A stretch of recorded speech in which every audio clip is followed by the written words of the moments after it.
Hello, this is Dominic from the Jack and Dom Radio Show, a weekly sports radio program, and although we broadcast on professional hardware, we do record our show mostly on my laptop, and sometimes I don't press record right when we start. Some shows will start right in the middle of a topic. Regardless, this show is a work of love and passion for sports with raw and transparent opinions between the two of us. So I hope you all enjoy. Hey, how about you? Been better? I've been better too. Obviously, another, but what feels like a long week at MU, obviously, with life and school as always. But, and actually quite a bit to talk about today. A lot of little things and then probably a lot of big things because college football, a lot of crazy upsets. I would have loved. Actually, before I bring up the Alabama game, I always want to remind everybody the opinions said on the show do not represent the opinions of this radio station or the university. That being said, good evening, everyone. Number one, Alabama lost to Vanderbilt. Wow, I always butcher that name for some reason. Vanderbilt, which. If you didn't know, anyone in the audience, Vanderbilt has never in the history of their program beaten a never beaten a top 5 school, not just number 1 school, but a top 5 school in their history. And I think the last time they beat Alabama was what over 20 years ago? 1984. Oh my goodness. Which is also, ironically, the last time the Tigers were relevant and won a World Series. No, they were relevant. Last time they won a World Series. 15 years ago. Fine, the last time they won a World Series. 06, that was a pretty magical season, though. But anyway, I think we should start local before we can... I know. Well, our football team, unsurprisingly, loses again to Saginaw Valley State, 63-14. Quite frankly, I'm surprised we didn't give up 80. Well, that sports rating website that I always bring up said that Saginaw Valley State was supposed to score around 43. 43 to 14 or 43 to 7. We knew it was going to be at least 50 or 60. I'm honestly surprised it wasn't higher. Yeah, and took their foot off the gas, I think, in the second half. Yes, but I was. Were you there for the game? I was there. Mainly because the basketball team they had a ring ceremony for the men's basketball team. And so, I'm friends with them and also one of the team managers just for practices, just to operate the game clock and scoreboard. I think I brought this up before, but we were all like watching. We're like, what's going on? Like you can tell or at least I can tell the team culture. I already know immediately is very different. The vibes are very different. I know that I'm not going to get into too many details because they have explicitly asked me. They don't have to ask me to not share like any specific details, game strategy, all that stuff. I wasn't going to do it anyway, but they asked me anyway because they know I do this. But I already know, like, when it comes to going out and finding good players, finding team chemistry, optimizing, team strategy. It feels very different on the basketball team than what the football players are telling me. Like I've said many times before, I've talked to some of the football players off the record. I'm not mentioning any names for good reason, but the vibe in the locker room is not good. And combine that with low morale, a bad inner culture when they don't have a winning culture at all on the football team. And probably a combination of bad team chemistry and also an outdated playing scheme with their offense looking something from 1965. Like I was talking to my mom about, and my dad too, about the football team situation, and I asked my mom, like, did my grandpa play football in high school? And he actually did. He actually did play football in high school. And I was like, well, the offense that our team is using would be something he would be familiar with. Exactly. And so, yeah, that's how we're ending up with a drum roll, please, 16 game losing streak. Oh, it'll be up over 20. And it's going to be 17 doubt. because to remind everybody, and may God have mercy on our souls, we're facing Grand Valley next week. And it's at Grand Valley too, so we will probably lose by at least 50. I'm saying it's going to be in 70. Ooh. That is they're putting the foot off the gas, and it reaches 70, and then they put the foot off the gas. If they don't put the foot off the gas, they could hit 100. Sure, but here's my question: when is it time for a change? When is NMU going to say, "Okay, this is enough"? To be honest, when the boosters and donors and alumni talk to the AD. Well, yes, but I'm saying, when do you think that's going to be? I don't know. You think losing by 70 to Grand Valley, they'd say, okay. I mean, our football program has essentially been in the dark ages for 30 years. We've not had a winning season since 2009. We've not beat our in-state rival over 13 years. It's going to be 14. And our big money maker is hockey, and then basketball is starting to has gained relevance in the school. So I don't know. I don't know what's going to happen because, we're not a Division I program. We're not a big money maker. We don't have the budget to hire a coaching staff, a lot of money. We've got more than I think you think we do, though. But that being said, the men's basketball program for like a decade, from like 2003 to maybe about 2015, was not in a good spot. Always in the bottom half of the GILIAC. Never went to postseason, and never really had any major impact against the top teams in the GILIAC. But then we hired a coach, Matt Makerzak, and he brought the program back. We basically have a renaissance, which in the men's basketball. So it's possible for football. Do I think it's going to happen? Absolutely not, but it's possible. Also, I want to point out that NMU's previous coach before Richardson was heavily affiliated with NMU. I can't remember exactly how. I can't remember if his kid went to school here, or like he was an ex-employee or teacher or something like that. But like, he had strong ties to NMU, and they fired him. And I think his last season he had like maybe 4 or 5 wins. It's my understanding he retired. Well, but it was more of like a mutual parting of ways. Yeah. So a nice way of saying you're fired, but we can make it nicer. Right? It's like, I know my time is up. I'm just gonna. They're like, we'll let you retire. You're gone. Yeah. Right. So they essentially said 5 wins isn't enough, and they brought in somebody that can't even get 1. That's terrible. But anyway, enough harping on about the football team. Will never be good again for the next 30 years. I don't know. I'm kidding, but the point is, there's light at the end of the tunnel, but we're not at a point where we can see anything. I don't know if there's light, but there might be eventually. Yes. Like if they get in here and hire a really epic coach, then maybe. But right now, I don't see it. Yeah. Anyway. Men's hockey started off again an exhibition game at Tech, but unfortunately lost 3-4. They actually played really well though, for being a brand new team. Never stepped on the ice together. Yeah. They looked good, honestly.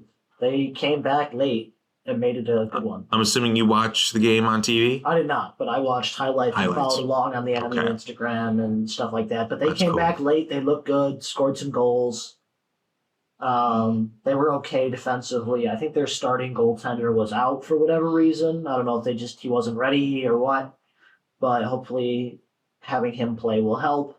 But no, they look good overall. Tech was a really good hockey team last year. They won the conference, so it was a good first test, and I think they passed.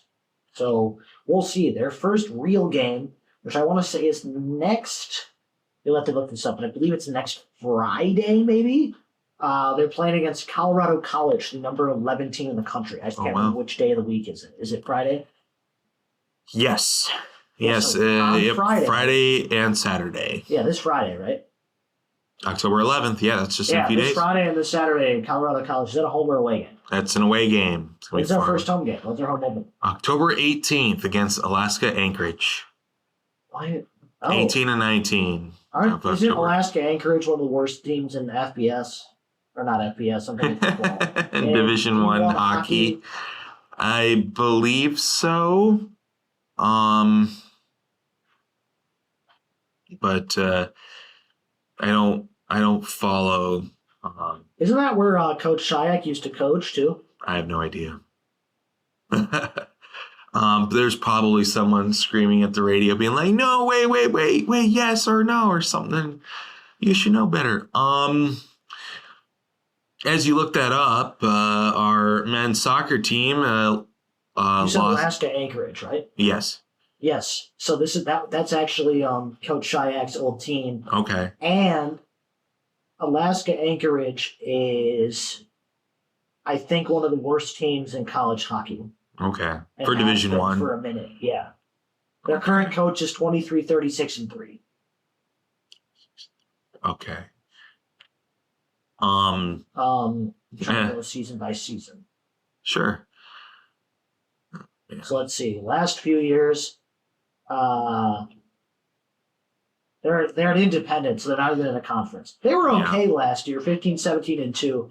But the years before that, they went 8-19-1, 4-25-7, 3-28-3, 4-26-4, 7-21-6. 11-20-3, 18-22-4. Last time they had a winning season was 18-16-4. For a second, I said 18-16, like the year 18-16. 2013-14. I'm like, I didn't know they had hockey. They last had a winning season. For reference, by the way, I'm going to scroll down again to find Coach Shayak's tenure. Yeah. This was his last head coaching stop in college hockey. Unfortunately did not manage a winning season, but lasted a lot longer than a lot of other coaches. And like I said, if you don't count the winning season in 2013, the previous time they had a winning season was 1992. That was 3 years before I was born. And the last time they actually had a good season, 27-8-1, was 1991. So essentially they haven't been good since the 90s. Since when Michael Jordan was doing his first three-peat. Well, this was also back when NMU was really good at hockey. Really good, too. Yeah, 91 was, when we won our national championship. They won their conference once, ever, in 1986-87. So the point is, they're not the cream of the crop. So I expect NMU to come out there firing and to have some good performances. Awesome. Our men's soccer team surprisingly lost to Roosevelt University 0-1. And then we'll play Davenport at Davenport on the 11th. And then our women's soccer team won to Saginaw Valley State 3-1, and we'll play Tech. We'll play at Tech on the 11th. Hey, a tiny bit of revenge, right? A little bit. Football game. Yeah. And then our women's volleyball team also beat Saginaw Valley State, I believe. Superior, you said. And Lake Superior State. 3-1. I was at one of those games because they're free for students. Although for volleyball, you have to go to the ticket counter, give them your ID, and then they'll give you a ticket. You can't just go up to the bouncers. Is that what they're called? No, the ticket people at the door show them your ID and you walk in. But I believe they have to do that because of their keeping track of tickets. But also, if they are sold out, then they can't let more people in. Right. So yeah, and on the 10th, will play a home game against Tech.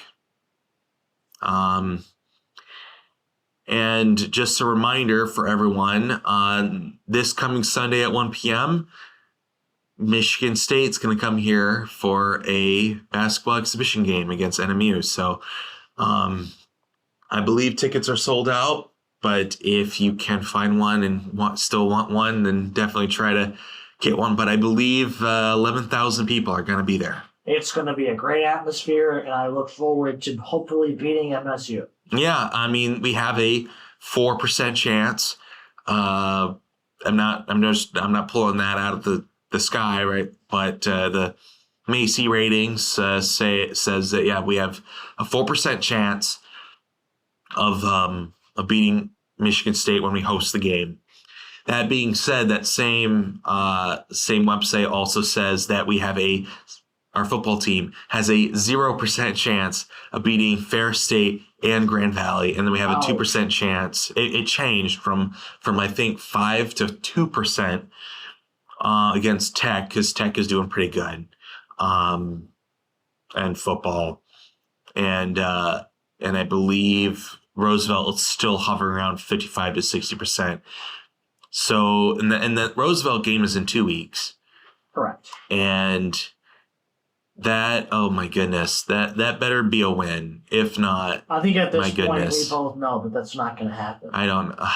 But if you want to move on to brighter things, that is the college football world. Although for Michigan and Michigan State fans, it's not been a very. I know, yeah. Both Michigan and Michigan State lose their games. Michigan State, sure, we lost Oregon. Really good, solid team. They play Ohio State next week. That'll be a pretty interesting game to watch. But we still have a lot of work to do on our end. Sure, we got a lot of the rust off from the first few games, but Oregon is just a better team, and that's what. We knew you were going to lose there. Yep. And we knew Michigan was going to play badly. I thought they were going to lose, but I'm sure you thought we were going to win.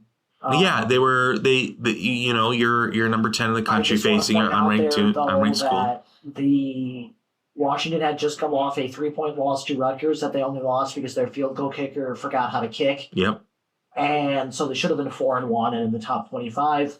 It's also a road game in one of the top 10 atmospheres in college football. Yeah, it is. And Washington was actually favored to win that game. So call it an upset if that's what makes you feel happy in your heart. It's on the list. Washington was on many lists. Washington was indeed favored to win that game, unlike the other upsets that happened this week. Just saying. Washington's the only one that supposedly upset a team that was favored to win. And I could throw better than Michigan's current QB, so of course we're not going to. Who's their current QB? It's kind of funny. Michigan State has a bad team but a really good quarterback, and Michigan has a good team but a really bad quarterback. So quarterbacks. Because J.J. McCarthy was that good, and he's gone. I think we should just combine programs, and then we'll be good. Sure. Minnesota surprisingly beat number 11 USC. That's not as much of a surprise 24-17. It is, considering USC was the most overrated team in the country, and I think we both knew it. Number 25 Texas A&M beating number 9 Missouri 41-10. That until the Alabama game was the biggest shocker. Yes, it was. Missouri, I knew was a little overrated in the top 10, but getting blasted by a Texas A&M team that everybody said they're still trash. Well, ever since Johnny Football. Which I wonder what he's doing now. Even then, anytime they got close to a natty, they crashed and burned against Alabama and other better SEC teams. But now this year, I believe they are playing Texas this week. So you want to prove you're legit, go out and beat Texas. Yeah, they're number 1 in the country right now. Absolutely. Arkansas Tennessee was a shocker. Tennessee was supposed to be a contender for the SEC. Now I question if that's the case. And, of course, the big one. Wow, I watched this game. The biggest win. I watched the end of it. In their program's history. Program history. I would argue the biggest upset win in the 21st century. I know you're going to say App State. However, App State won a national championship in FCS that year and the year before that, and then there's got to be a bigger one. In the 2000s, no. Oh, there had to be a bigger one. I'll let you look it up, but I believe that this is the biggest upset of the 21st century, not of all time. 21st century. Because I know I did watch a video by a YouTuber. Sure, do you guys want pizza? Yeah, and I apologize for our production manager Sam. He came in just to ask us a question, but there was a video. Oh gosh, by YouTube. I forgot his name. I'll have to look it up. But he made a video of like the largest upsets you want to see in college football history, and it was the over. And it wasn't over under. It was the. Was it over under? No. You're talking about the lines? Like the line, yeah. You want to see it? I have the top. And it was like, and there was a game where a team was supposed to beat them by like 41 points and lost.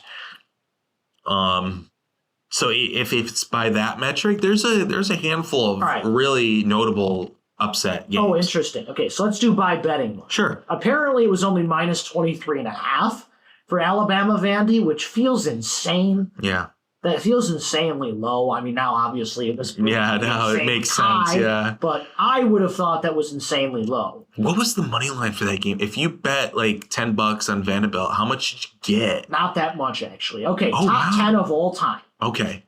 2017, Howard over UNLV plus 45.5. That must be an FCS school Correct. beating. Okay. So that one I don't really count because the FC. Well, okay, because you have FCS over FBS counts. Yeah, because you're going to make the argument that Michigan is the biggest. It's still if it counts at the win-loss official win-loss column, then yes. I would argue that that's not the biggest upset of all time, but it's up there. Yeah. Just because UNLV is not a premier program. This one might be the biggest of all time. Stanford against USC in 2007 plus 40.5. Second biggest spread of all time. This was Stanford's first season under Jim Harbaugh. This was prime USC under Pete Carroll. Yeah. And Stanford won that game. What was the score? 24-23. And the spread was 40. They forced 5 USC turnovers. Yeah. And beat that in my opinion is the biggest upset of the 21st century. I think Alabama Vandy is second. Okay. Just because they were number 1. I don't think USC was number 2. Stanford was unranked. So that's number 1. Number 2 would be Bama Vandy in my opinion. Okay. Syracuse over Louisville, 2007 also. That was a crazy season, by the way. Mm-hmm. That was the year Kansas and Missouri almost made the Natty. Yeah. Syracuse lost the first 3 games of that season by 28.7 points on average and beat a ranked Louisville team that had won 20 straight. Wow. And they won 38-35. So that's big, but not huge. But it skipped number 4 because it wasn't. But you broke probably the program's longest winning streak. Yep, at home. Texas State over Houston in 2012 was the 5th biggest ever, plus 35. It was Texas State's first ever game at the FBS level, and Houston had gone 13-1 the year before. Okay.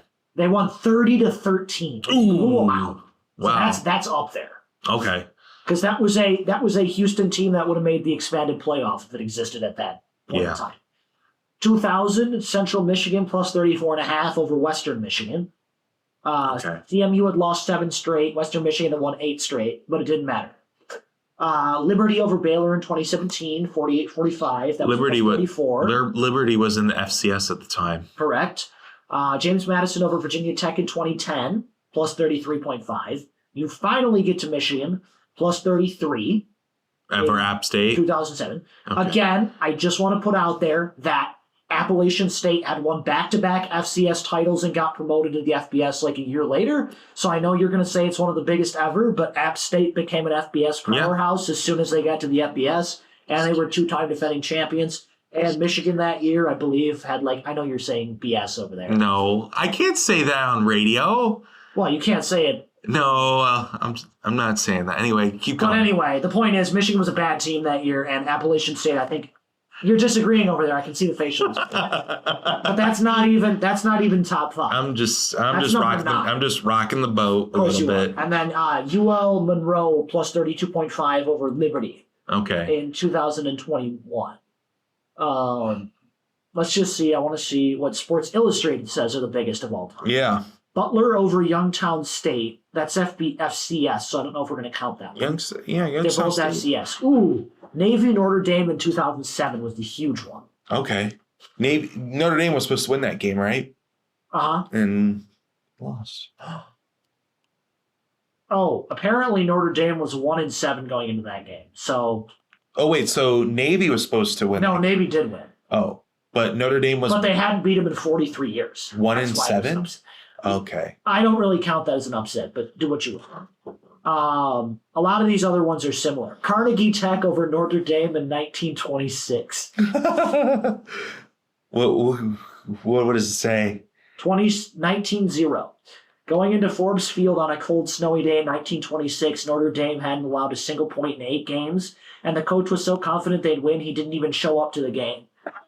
He trusted assistant coaches to get the job done, and after a 13-0 halftime lead in a fourth quarter goal line stand, Carnegie Tech beat them, and the next 4 seasons they lost 111-19. Carnegie Tech did, so beating them 19-0 that year was great. Howard UNLV. Does Carnegie Tech exist today? I don't know if they do. They're probably like a D3 school. Probably. Howard UNLV is number 5. Washington Oregon State in 1985 is the 4th one because Washington started as the number 2 team. 1957, 7-0 Notre Dame over Oklahoma. This was the end of Oklahoma's 47-game winning streak. Wow. So that's up there. The That was hard Stanford even USC then. game is number 2. They think Michigan Appalachian State is number 1, but I disagree. Well, they're reasonable people. All right. I so disagree. Now, one of the things I want to talk about, which I would have loved to participate in, is not just the crowd rush into the field, but the tearing down of the goalposts. Oh man. And, you think NMU will tear tear- down the goalpost if we ever win a game? Well, before I say anything about that, let me just put on the record that Jack and I do not advocate for any destruction No, we of don't. property. Let's make that clear. I'm just not asking gonna- the question as a rhetorical question. Please note that I okay. do not encourage anyone to do If we had a full crowd, like a full student crowd, and actually just a full crowd in general at a game. So like almost all the seats have to be filled. And let's say we do that and we beat Grand Valley or we beat Ferris State. Heck, even if we beat Tech at this point. Sure. At this point, I don't though, know because yes. At this okay, point, because they're a honestly, rival. So at this point, honestly, any win. I don't know about Roosevelt though. If we beat Roosevelt, I think there will be a crowd of people on the field, but it won't be energetic enough for everyone to just want to tear down the goalposts. However, if we have a full crowd and we beat Grand Valley or we beat Ferris State, then I believe with that crowd, then there will be people that will feel like they will start to take the goalpost down, and then what they'll probably do is once they take it down and either they'll break it apart like a wishbone, or I think they'll have to break it like a wishbone so that then they can open that large garage door on the side of the dome near one of the end zones, and then we'll just carry it out to the lake. And just throw it into the lake. Now, I have to interrupt. The Tigers and Guardians are going to the 9th inning, tied 0-0 because Parker Meadows just robbed a home run. Ooh. So, remains 0-0. If the Tigers could get literally any hitting going, they'd win the World Series. Literally any. They've scored 0 runs in 17 innings so far. Well, it's against a good Cleveland team, so... Yeah, but Detroit's offense has been pretty bad, so I'd like to see some runs for it. But anyway, yeah, so then we would have to carry it down the road to Lake Superior. However, we'll have to find a way to try to carry it around the trees that are in between the road and the shore. Right. So it won't end up through one of the parks. It would have to be probably like literally like a straight shot to the lake because the trees that are in the way aren't big ones. However, there isn't like a path to take, right. So we'll have to traverse through some shrubbery in order to get it to the lake. And then what would probably then would have to happen, just like what happened in Vanderbilt, is that the fire department would have to come in and retrieve it afterwards. And what I would probably suggest the university to do at that point is what other universities do is they would take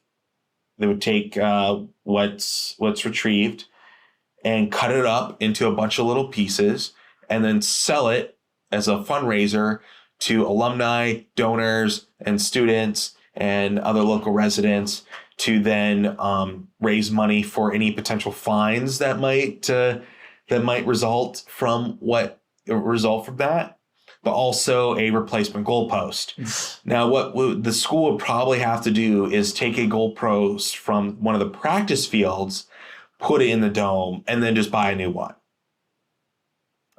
Yeah. Because you only have like a week at least, or sometimes 2 weeks at most, to make sure there's another goalpost. Yeah, absolutely. I think it'd be interesting, but I don't want to reflect on a hypothetical too much. That's true. We do not advocate for this hypothetical. I do not. Yeah, I do not advocate. I would not advocate for something like this. If it was already in progress, I would definitely be in. You will definitely see me in the crowd. That I'm just being honest, but given that we have a 16-game losing streak, it could happen. It could happen. I've seen schools where, and it's an FBS school, like a really bad FBS school, and they beat an FCS school, and there's a crowd in the crowd. Whatever crowd there is goes into the field. No. That is how I've seen that happen. I know what happens, but no, that's not. And that's like their only win for the year. Well, we're getting close to that point, unfortunately. Yeah. We can't even beat a D3 school. I'm trying to think if there's much else to talk about. Tigers game is in progress, so we can't really talk about it until they win or lose. Sure. But it's kind of crazy to me that the Tigers have only scored in 3 of their 35 innings so far in the playoffs. But kudos to them. I mean, I didn't expect them to make the playoffs at all. Yeah, they were at one point had a 0.2% chance of reaching the playoffs, and then they just they made a bunch of changes and they had a winning streak. And here we are. The momentum has carried them here. They beat the Astros, and a best of 3, I believe. Correct. And now they're in a best of 5 with Cleveland, which I'm guessing Cleveland is going to win because Detroit is just not hitting at all right now. I know the Red Wings are going to be back shortly. The regular season will start in a few. It's going to start, I believe, Thursday, October 10th against the Penguins. Yes. Okay. Thursday, October 10th against the Penguins will be the first Red Wings game. I will tune in. I can't encourage you to tune in on air, but I will definitely be tuning into that if I get the chance after work. So they will be playing the Penguins first, then the Predators, Rangers twice, and then Predators again to start the season. Well, if you have anything else, hold on just a second. If you guys are just joining us, this is WUPX 91.5 FM HD1 Marquette. This is the Jack and Dom radio show. Just went through a bunch of college football as well as the Tigers game, and considering there was a lot of upsets this weekend, love to see. I wouldn't not love to advocate, but love to see a crowd rush at Northern Michigan football game. Although I think if Northern Michigan beats Michigan State, the crowd's running on the field or running on the court. It's going to happen. Probably, but it's going to happen. I think that's a very unlikely, and we're singing songs for the next hour. That's an unlikely probability. It's unlikely. There's always a chance. Yes. I know the Pistons had their first preseason game. They beat the Bucks 120-87. Looked very good. They'll continue tomorrow against the Suns. And then they'll play the Suns again on the 11th. The regular season will start October 23rd against the Pacers. So some good stuff there. But again, not a ton going on in the sports world yet. So I don't really have all that much more. I mean, considering we like to talk about the NFL a lot, there's not a lot that. Well, okay, there's a lot that happened. The Lions didn't play, Right, but there's not a lot of interesting stuff. There's a few games we can talk about. Aaron Rodgers is now it's like it was foreseen that he was going to fall off. We knew he was going to be bad on the Jets, and now we're starting to see it was just a bit quicker than I think we expected. Yes. Falcons-Bucks was an all-time good game on Thursday night. Went into OT. Really, really good game. Kirk Cousins. You like that? Bears killing the Panthers was extremely expected, as was Commanders over the Browns. Deshaun Watson had a single-digit passer rating again, which is really hard to do. He's on the Browns, right? Abysmal, yes. Abysmal for the Browns. I'm not seeing. Let me look at the box score. He was not good. Oh my goodness. Yeah. 15 to 28 for 125 yards, 1 touchdown with 7 sacks. Yeah. 7. I know. Dolphins with a practice squad player at QB somehow still beat New England, which has been an absolute dumpster fire, who has announced that Mac Jones will be starting against one of the best defenses in the league, the Texans, next week. So, interesting decision. Jaguars are out of the basement. They have beaten the Colts. They are no longer winless. But Joe Flacco looked amazing. 359 and 3 touchdowns. Impressive performance by him. Texans beat the Bills. Not much there. Ravens in OT came back to beat the Bengals because Derrick Henry is the best running back in the league. Yeah. Joe Burrow had another excellent game, and the Bengals fall to 1-4, so you can practically scratch them off the playoff list at this point. Broncos blew out the Raiders. Bo Nix finally looked like an NFL QB. My second favorite team, the Cardinals, came back to beat the Niners, who are now 2-3, and continue to blow leads. Hot take, I do not think the Niners will make it past the first or second round of the playoffs. Giants topped the Seahawks, Packers over the Rams. Yeah. At like 2 a.m. yesterday, Cowboys over the Steelers. Yeah, that was the game in England, right? No, that was just delayed because of weather. Oh, the England game was Jets and Vikings. Okay. But anyway, good chance that the Chiefs blow out the Saints. Cowboys won. Yeah, I was talking about that one at like 2 a.m. yesterday. Yeah, that one. Okay, 20 to 17. But yeah, not too much interesting stuff going on, especially with the Lions not playing. The Lions will be on the road against the Cowboys next week in a revenge game. How about them Cowboys? And hot take, I really hope the Lions get a new defensive tackle in the next couple of weeks. Defensive end. Imagine Hutchinson and another elite defensive end. Yeah, you know what's better than having one? Aiden Hutchinson? 2. Wait on Max Crosby. Are you Max Crosby? That guy's a monster. Exactly, and the Raiders are rebuilding. And he's what, third year in, second year in? Let's get him. It's like 4th Aiden Hutchinson, oh my goodness. Anyway, that's he's a cheat code on Madden. Exactly. I don't have much else though other than that. It's been another slow week in sports. Sure. Yeah, and like I've said before, with our football team, may God have mercy on our soul as we go to, I think, the number 2 team in the country or something. I don't know. I can actually check.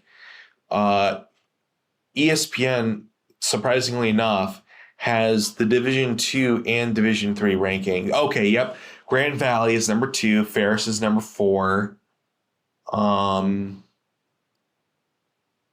Yeah, and then what other? Davenport. Well, there are teams receiving votes. So Davenport has 2 votes for first place. No, for just be in the rankings. Michigan Tech has 2 votes. Next week, both of them. 2, yeah.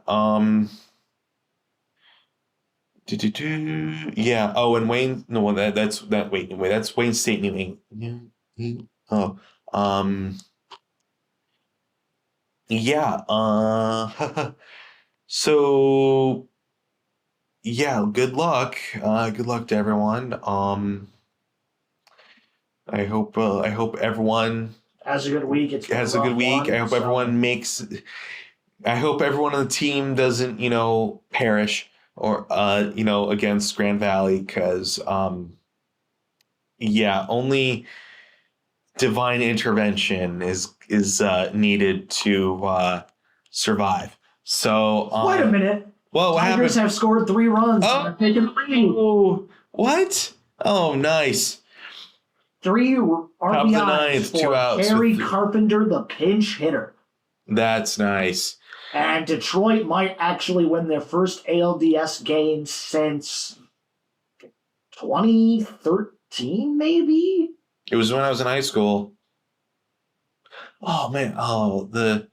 It's been a hot minute. It's been a hot decade. Let's minute, look yeah. here. I'm sure Wikipedia can tell me. Yeah. Wikipedia says the last time we won an ALDS game was in 2013. I was over a decade. So I would have been in elementary school. I was in 2013. But anyway, I don't want to jump the gun because we still got the bottom of the ninth. 10th grade. I think I was in 10th. Wait. It was October 2013. I just started my junior year of high school. He has only given up, the pitcher for the Guardians, only gave up 5 runs in 74.1 innings pitched and just gave up 3. So, great job, Tigers. Hopefully they hold on to win this one. And then they will tie the series at 1, coming back to Detroit. Is it at Cleveland? Right now, yeah. Okay. With the likely... Yeah, getting a win. Likely starting pitcher is going to be Reese Olson, but on the bright side for the Tigers, Skubal should be ready to go in Game 5 if we get to that point. So if we can force a Game 5, there's a good chance to win the series. The Tigers really do need a win away not a home win, an away win. And they will have one, really need it. assuming the 9th inning goes to plan. Yep. So congratulations to the Tigers. They will be hopefully 1-1 after today. When we come back next week, we will know if the Tigers are going to in the World Series. Well, no, we'll know if they're in the ALCS. Okay. I thought we were in the ALCS. No, we're in the ALDS. ALDS. Oh, I am. You can tell I'm not versed in baseball. I mean, the Yankees are more than likely to blow out the Royals. Touchdown! They scored a touchdown. Yankees will probably blow out the Royals. So if the Detroit does beat the Guardians, Detroit's going to be the only thing standing between the Yankees and a World Series berth. Because I don't see the Royals having any shot. Yeah. But anyway, that's all I got for today. Yeah. Go Tigers! Go Tigers, yeah. All right, well, this is WPX 91.5 FM H1 Marquette. This was the Jack and Dom radio show. Please stay safe out there and do your homework. And, don't party too hard. All right, we will see you guys next week. See you guys then.